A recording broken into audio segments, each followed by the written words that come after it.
Hello mga kabuchi, welcome to our channel. So today mga kabuchi, we will be planting leek mga kabuchi. So I am not sure about leek mga kabuchi, if it's good for me to plant this one, but we will just try one mga kabuchi. No?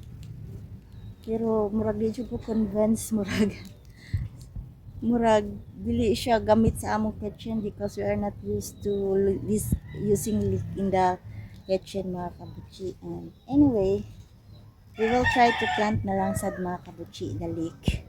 So here we go mga kabuchi, we will be planting our leek.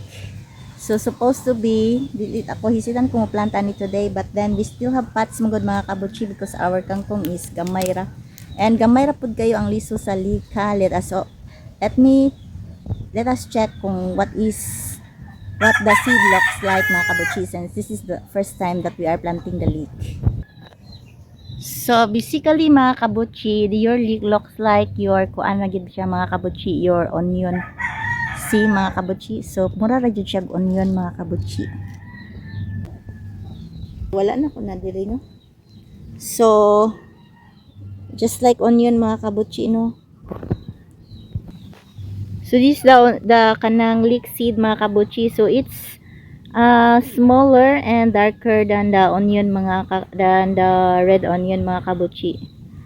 So we will try to place 2 seeds at a time.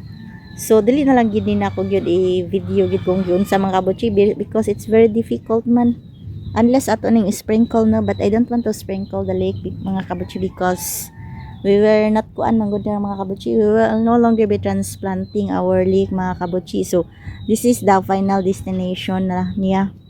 So mabuhi siya or unsa, it's out of our control na mga kabuchi. So dinhi na lang kutob sa atong leek planting. Thank you for watching. Bye bye.